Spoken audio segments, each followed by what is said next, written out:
Well, welcome to this video, and we want to talk about the differences between men and women in the way they respond to COVID-19 infection. We've known since the start of this pandemic that men suffer more severe disease, more complications, and more likely to die compared to women. Now, this isn't restricted to COVID-19. Women seem to mount a more vigorous, more effective immunological response to a variety of viral infections. So it's interesting. But this has been taken up by the Tim Spector group, the King's College London Zoe NHS collaboration, which look after the COVID symptom tracker app that many of us have been filling out on a daily basis. And they focus down onto estrogen as being the important difference. And estrogen is primarily the female hormone. It's made by the female ovaries, particularly during the time from when a girl starts menstruating until the point where a woman becomes menopausal. From menarchal to menopausal times, the ovaries are producing quite a lot of this hormone, estrogen, female sex hormone. Now, it declines post-menopausally. So the levels of estrogen before a girl starts menstruating are fairly low, and the levels of estrogen drop off after the menopause. So it's this fertile period of a woman's life where estrogen levels are highest. And estrogen is known to interact with the immune system in quite a few ways. It influences, as we've said, the immunological response, how many immune cells are produced in response to infection, and how the cells respond physiologically to the infection. Now, this difference between men and women in COVID-19, the SARS coronavirus 2, wasn't entirely unexpected, because similar responses had been shown to severe acute respiratory syndrome, the SARS coronavirus type 1, way back in 2002-2003, and also with the Middle East respiratory syndrome, the MERS, which is the other coronavirus which has caused disease in human populations. Now, animal models of SARS coronavirus and MERS suggest that the age and sex are important in influencing the severity of the disease. So this is seen in humans, and it's seen in animals as well. So let's try and look at what they've come up with here at in the King's College study. So it's accepted that men and older women have been shown to be at the highest risk of adverse outcomes. Now, we've known for some time that women older than 80 are more likely to die than men of the same age group, but that's partly because there are more women left alive in that age group. But nevertheless, it remains true that men and older women have been shown to be at higher risk of adverse outcomes compared to younger women.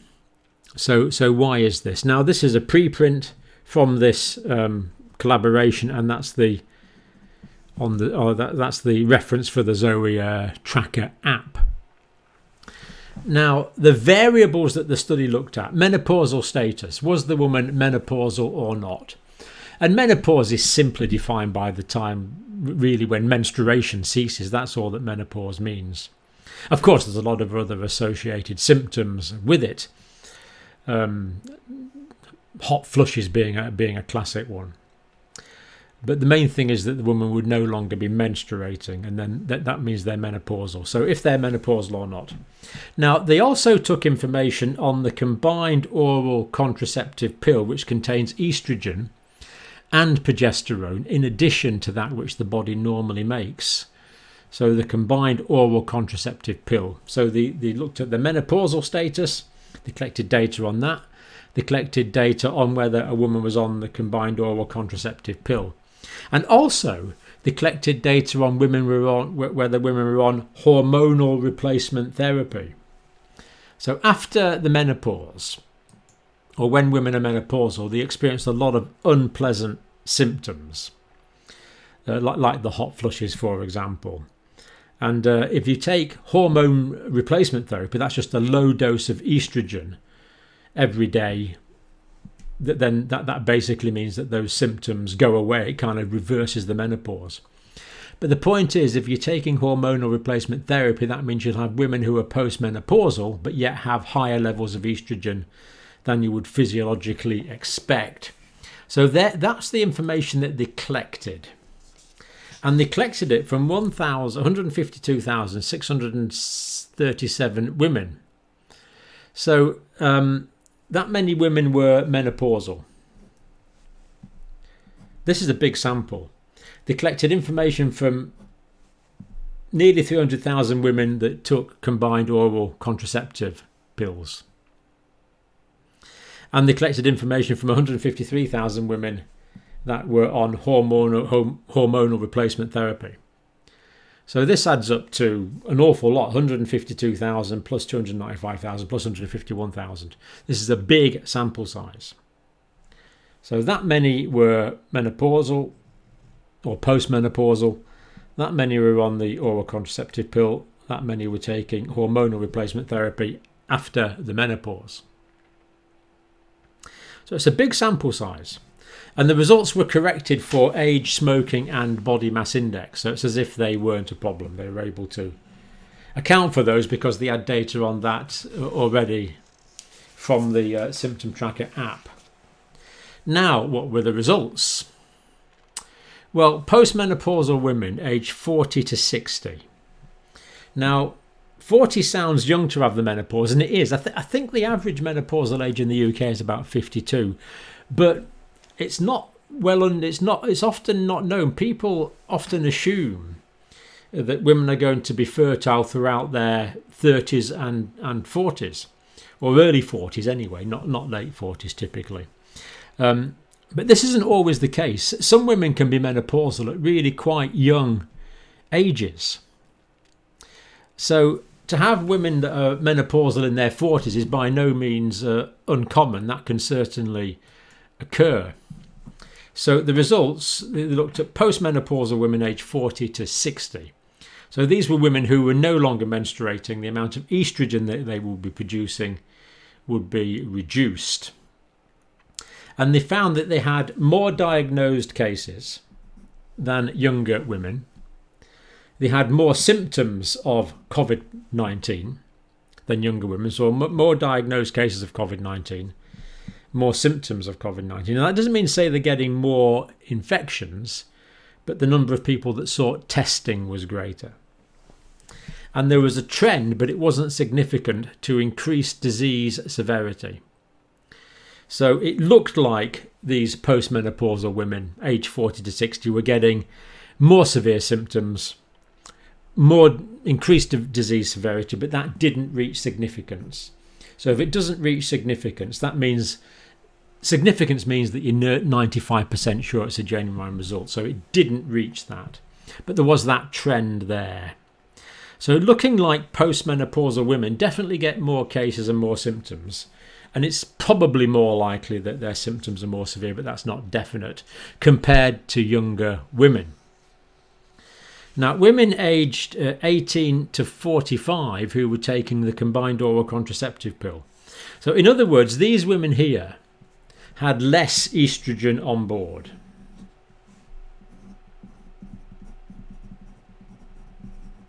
Estrogen. Now, if you're in the States, you don't have the O. In the UK, we have the O. So these women had less estrogen because they were postmenopausal. These women had the estrogen that their ovaries would normally make, but they had the extra estrogen that they took from the combined oral contraceptive pill. And these women that had the highest amounts of estrogen from their own physiology and from oral contraceptive, they had significantly lower prevalence of COVID-19 diagnosis. They weren't diagnosed as often. And they had reduction in hospital attendance as well. And that was significant. So they had significantly lower prevalence of COVID-19 diagnosis. They didn't seek testing as often. So not as many cases. And they were less likely to have severe disease. There was a reduction in hospitalization. And the difference was significant. So what this means is you're something like 98% sure this is a genuine result. That's what that p-value means. So looking like these women here with the highest doses of estrogen have the lowest number of COVID-19 cases diagnosed, and they have the least complications. Now, postmenopausal women who are receiving hormonal replacement therapy. Now, immediately you would expect that because the estrogen had been put back, these women had higher amounts of estrogen. You would expect them to have the lower rates of diagnosis and the lower rates of severe symptoms that women with higher levels of estrogen enjoy. But they had increased rates of COVID-19 compared to younger women, but they had no increase in hospitalization. And they had increased rates of COVID-19 compared to other women of their age group who were not taking hormonal replacement therapy. So there's a complete paradox here. Here it looks like that the restoring the amount of estrogen in older women actually increases the rate of COVID-19 diagnosis, which is hard to understand, but it doesn't result in more severe disease. So what it's looking like here, and of course women always have more estrogen than men. Younger women always have more estrogen than men. So the estrogen could explain what's going on. So let's try and summarize where we've got to with this. So postmenopausal women with low levels of estrogen get more diagnosis, more symptoms, and probably more severe disease. Women with extra estrogen from combined oral contraceptives have significantly lower prevalence of COVID-19 compared to other women their age, and reduced hospitalizations. The bit that doesn't quite fit is the part with the hormonal replacement therapy in older women. But of course, these women who are on hormonal replacement therapy do tend to be older than the women who are on oral contraceptive pills. So what this is showing is there are differences within women as a result of estrogen.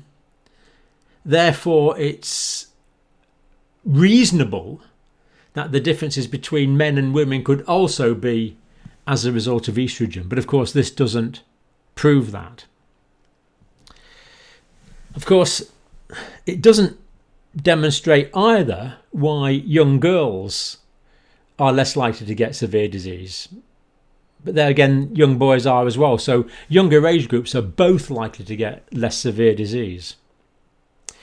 So it looks like estrogen could be a factor. So of course, this raises the immediate question is, would it be worth trying estrogen out on men to see if it would reduce their symptoms? Now, I wouldn't want to take estrogen at the moment because I would probably develop female characteristics such as breasts and things like that. So that wouldn't be ideal from my point of view. But would it be useful as a therapeutic is an interesting, different question.